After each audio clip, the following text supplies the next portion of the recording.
Focus news 24/7 खबर एक नज़र।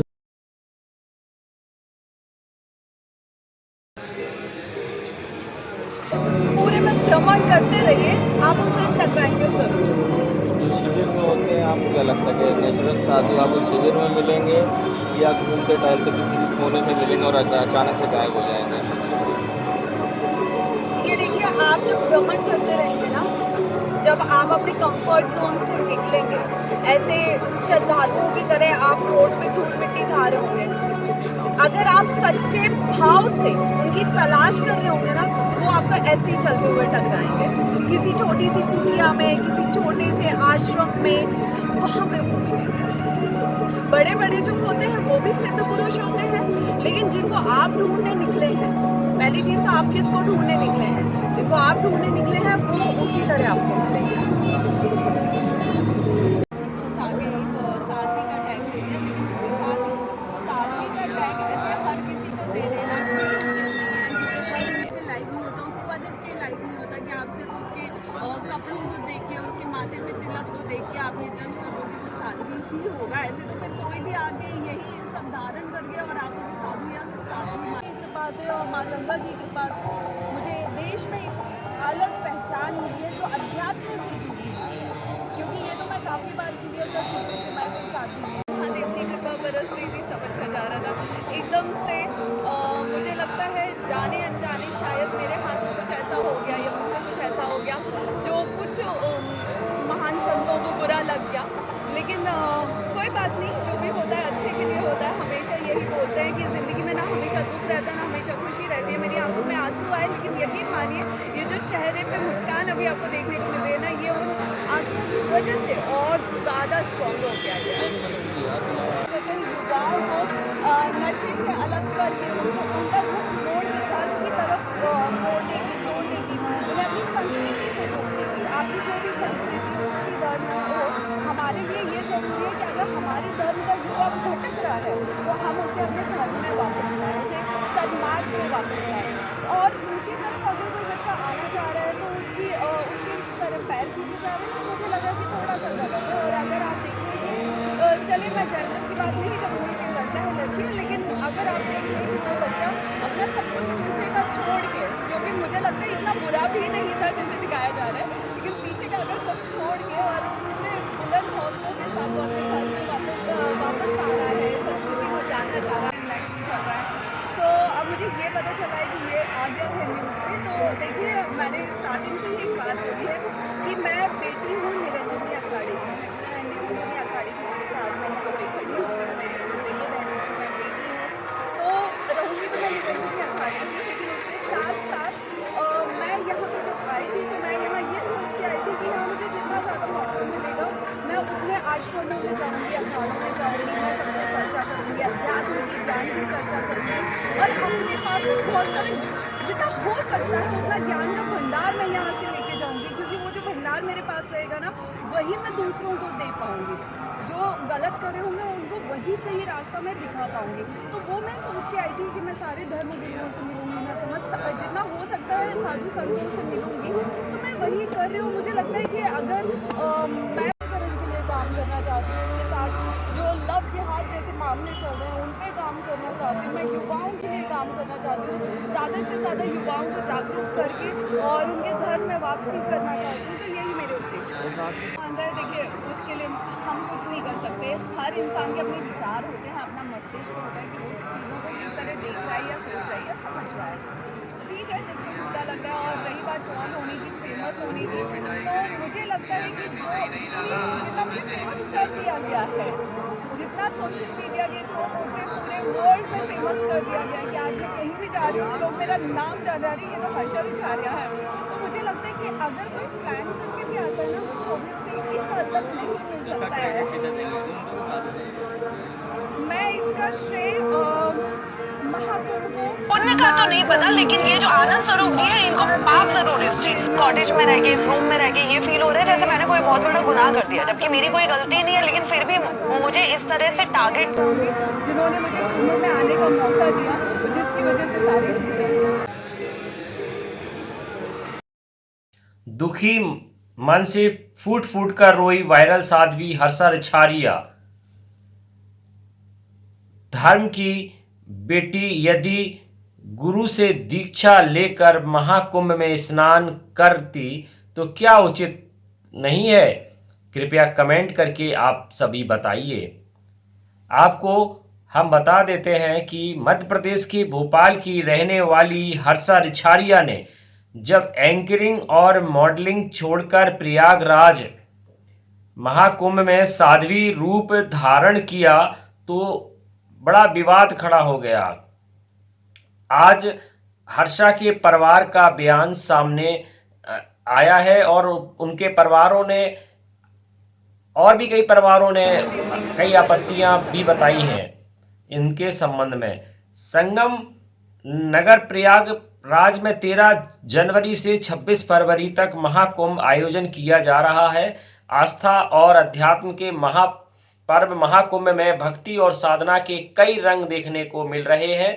महाकुंभ में धर्म गुरुओं और साधु सन्यासियों का जमावड़ा भी लगा हुआ है। दुनिया के सबसे धार्मिक आयोजन में अपनी भागीदारी और सुनिश्चित करने के लिए न सिर्फ देश बल्कि दुनिया के कोने कोने से लोग महाकुंभ में शामिल होने के लिए पहुंच रहे हैं। इस तरह मध्य प्रदेश के भोपाल की हर्षा रिछारिया ने एंकरिंग मॉडलिंग का कैरियर छोड़कर महाकुंभ में साध्वी का रूप धारण किया तो विवाद खड़ा हो गया।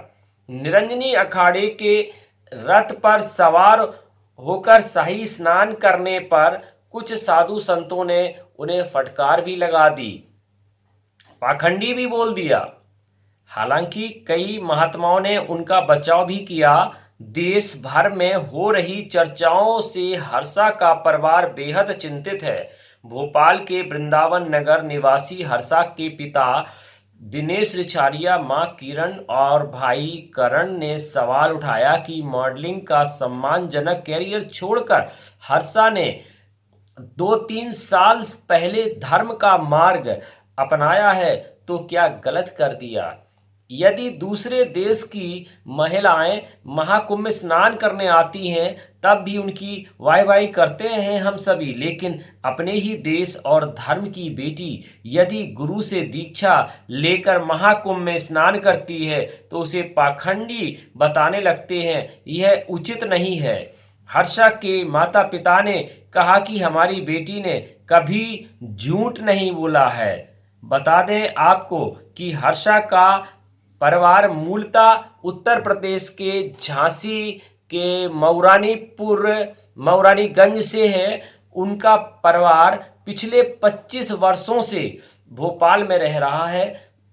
हर्षा की मां किरण ने बताया कि 2004 के उज्जैन सिंहस्थ कुंभ में वह शाही स्नान के दौरान जब हर्षा साधु संतों के स्नान के लिए बने स्थान पर चली गई थी तो पुलिस ने उन्हें वहां से हटा दिया था। इससे हर्षा को बुरा लगा और उसने कहा कि एक दिन ऐसा भी होगा जब मैं साधु संतों के बीच में स्नान करूंगी। महाकुंभ में पवित्र स्नान करने और प्रयागराज पहुंची वायरल साध्वी हर्षा रिछारिया फूट फूट कर रोने लगी थी और उन्होंने महाकुंभ छोड़ने का भी ऐलान कर दिया था। रोते हुए हर्षा ने ट्रोलरों पर गंभीर आरोप भी लगाए हैं। उन्होंने अपने इंस्टाग्राम पेज पर एक वीडियो भी शेयर कर दिया था रोते हुए, और जिसमें वो रोकर कह रही हैं कि शर्म आनी चाहिए। एक लड़की जो धर्म से जुड़ने के लिए यहाँ आई थी, धर्म को जानने आई थी, सनातन संस्कृति को जानने यहाँ आई थी, आपने उसे इस लायक भी नहीं छोड़ा जो पूरे कुंभ में रुक पाए। वो कुंभ जो हमारे जीवन में एक बार आएगा, आपने वो कुंभ एक इंसान से छीन लिया। जिसने ऐसा किया है उसे पाप लगेगा, ऐसा कहा हर्षा रिछारिया ने। वायरल जो साध्वी हर्षा रिछारिया ने और भी कहा कि कुछ लोगों ने मुझे धर्म से जोड़ने का मौका नहीं दिया। इस कॉटेज में रहते हुए मुझे ऐसे लग रहा है बहुत ही बड़ा मैंने कोई गुनाह कर दिया है। जबकि मेरी कोई गलती नहीं है, लेकिन फिर भी मुझे टारगेट किया जा रहा है। मैं तो पहले यहाँ पूरे महाकुंभ में रहने आई थी, लेकिन अब शायद मैं यहाँ नहीं रह पाऊँगी। 24 घंटे इस रूम को देखना पड़ रहा है, इससे अच्छा है कि मैं यहाँ से चली जाऊँ। निरंजनी अखाड़े की छावनी प्रवेश के दौरान एक रथ पर संतों के साथ हर्षा रिछारिया के बैठने को लेकर विवाद हो गया था।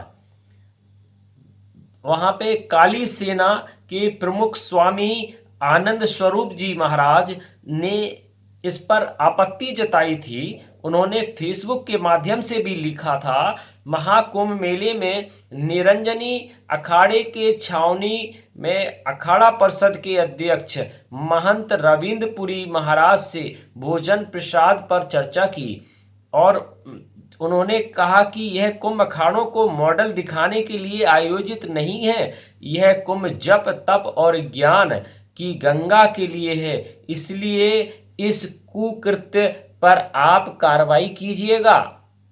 महाकुंभ 2025 निरंजनी अखाड़े में हर्षा रिछारिया का निष्कासन कर दिया गया है। आंतरिक मतभेदों की गूंज अभी भी बनी हुई है। उनके जो फैंस हैं वो बड़ा विरोध कर रहे हैं और चाहते हैं कि उनको मौका मिले, और भी कुछ संत भी पक्ष में हैं, और लेकिन नियमानुसार ऐसा संभव नहीं हो पा रहा है। कुछ नियम अखाड़ों के हैं, शायद ऐसा है। प्रयागराज महाकुंभ 2025 के दौरान निरंजनी अखाड़ा ने एक अहम फैसले में हर्षा रिछारिया को संगठन से निष्कासित कर दिया है। इस निर्णय के पीछे बताया जा रहा है कि अनुशासनहीनता है, अखाड़े के सिद्धांतों का उल्लंघन है, आदि कारण बताए गए हैं। महाकुंभ जैसे वैश्विक धार्मिक और आयोजन के दौरान निरंजनी अखाड़ा द्वारा हर्षा रिछारिया का निष्कासन अखाड़े के अनुशासन और परंपराओं की गंभीरता को दर्शाता है। यह घटना दिखाती है कि धार्मिक संस्थाएं भी आंतरिक शुद्धता और सिद्धांतों के पालन के लिए सख्त फैसले ले सकती हैं। ये सिद्धांत इस तरीके से आंतरिक शुद्धता और सिद्धांतों के पालन के लिए ये फैसले लिए जाते हैं। निष्कासन के फैसले के बाद अखाड़े के भीतर और बाहर मिश्रित प्रतिक्रियाएं देखने को मिल रही हैं और कुछ इसे अनुशासन बनाए रखने के लिए जरूरी कदम मान रहे हैं, तो कुछ इसे आंतरिक राजनीति का भी एक नतीजा बना रहे हैं कि ये राजनीति के अंतर्गत चल रहा है। अखाड़े के वरिष्ठ संतों के अनुसार जब बताया गया कि हर्षा रिछारिया के व्यवहार में अनुशासनहीनता के कारण यह निर्णय लिया है। क्या है, अखाड़े की भी कुछ परंपराएं होती हैं, उनके परंपराओं और उनके नियमों को मानना पड़ता है। जब तक अखाड़े उनको नहीं अपनाते हैं, आप वहाँ पर उसमें सम्मिलित नहीं हो सकते हैं। इसके बाद में हमारे फोकस न्यूज़ 24/7 की टीम के द्वारा जब हर्षा रिछारिया से बातचीत की गई तो उन्होंने बताया है कि युवाओं को और आने वाली पीढ़ी को अपने भविष्य के लिए स्वयं भगवान के स्वरूप को अपने मन के अंदर से देखना होगा और भगवान को पहचानना होगा। आप यहाँ वहाँ भटक रहे हैं, आपको कहीं भटकने की ज़रूरत नहीं है। आप अपने मन में भगवान के स्वरूप को पहचानो, यही सच्ची आस्था है। और उन्होंने बहुत सारी बातों को बताया है विस्तार से, आप स्वयं वीडियो के माध्यम से यहाँ देख सकते हैं। हर्षा रिछारिया के द्वारा युवाओं को, आने वाली पीढ़ी को और उनके फैंस को ये बहुत सारी चीज़ें उन्होंने विस्तार से बताई हैं, जिसे आप चैनल के माध्यम से देख सकते हैं। धन्यवाद। कि तलाश कर रहे होंगे ना, वो आपका ऐसे ही चलते हुए टकराएंगे। किसी छोटी सी कुटिया में, किसी छोटे से आश्रम में, वहाँ पे वो मिलेंगे। बड़े बड़े जो होते हैं वो भी सिद्ध पुरुष होते हैं, लेकिन जिनको आप ढूंढने निकले हैं, पहली चीज़ तो आप किसको ढूंढने निकले हैं, जिनको आप ढूंढने निकले हैं वो उसी तरह आपको मिलेंगे।